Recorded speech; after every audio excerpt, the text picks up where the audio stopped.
ఏంటి ఏమైంది? ఏమండి మీరు తండ్రి కాబోతున్నారు. ఏమండి ఇప్పుడు నాకు ఎంత ఆనందంగా ఉందో తెలుసా? మిమ్మల్ని ఎత్తేసుకొని గిరిగిరా గిరిగిరా తిప్పేయాలనుందండి. అలా తిప్పకూడదు కదండి, నేను కడుపుతూ ఉన్నాను కదా.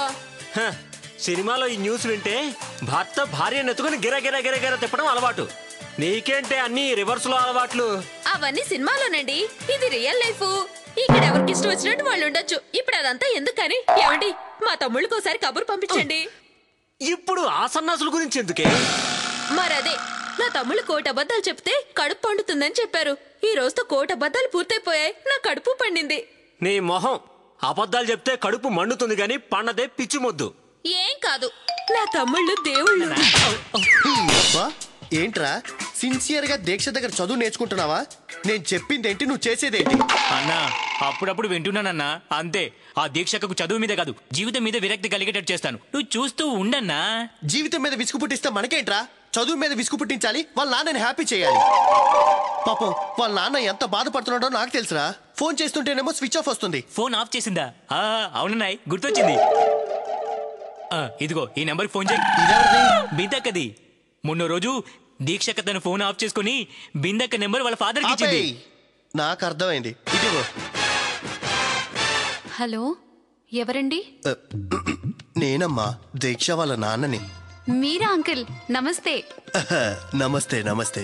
ఒక్కసారి ఇస్తాను అంకుల్, 1 మినిట్. దీక్ష అంకుల్. మీ అంకుల్ తో నేనేం మాట్లాడతాను? ఏహే, అంకుల్ అంటే మీ నాన్న. ఓ సారీ. హలో నానా. ఏందన్నా కట్ చేసావు? అదంతేలే నాన్న, నువ్వు టెన్షన్ పడుకు, ఆగు. అయ్యో కట్ అయింది బిందు. సరేలే, నీ దగ్గరే ఉంచు, మళ్ళీ కాల్ చేస్తారు. ఆగండ్రా.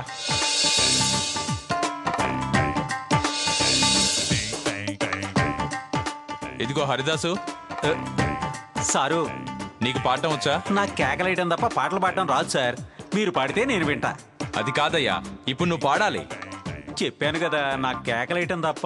కేకలేస్తూనే పాడు. ఇప్పుడు సినిమా పాటలన్నీ అలాగే ఉంటున్నాయి. అవునయ్యా, అందుకో హరిదాసు. పాడమంటారా? పాడు. పాడమంటారా? ఈ ఊరు మనదిరో, ఈ వాడ మనదిరా, ఈ పల్లె మనదిరో, ప్రతి పనికి మనందరం. ఈ వాడ మనదిరా.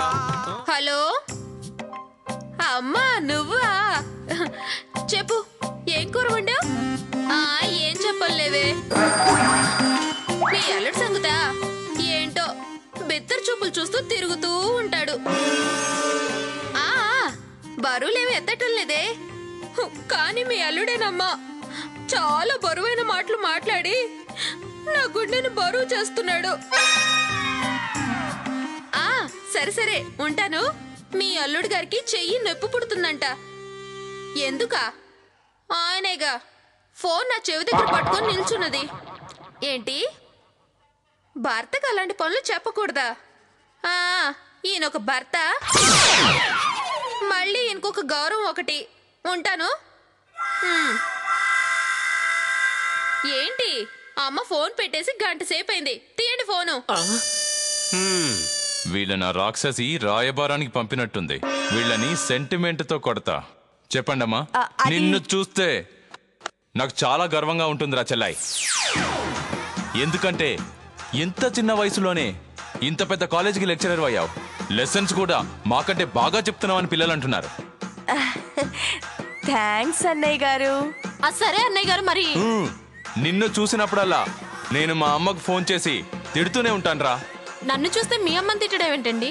అవునరా సరస్వతి, ఇవాళ రేపు 2 రోజులు వెంటపడితే 3వ రోజు పెళ్లికి ఒప్పుకుంటున్నారు. అలాంటిది ఓ సిఐ నీ వెంటపడితే వాడికి దేశంలోని ఆడపిల్లలు గర్వపడేలా ఓ రోల్ మోడల్లా అతనికి బుద్ధి చెప్పావు.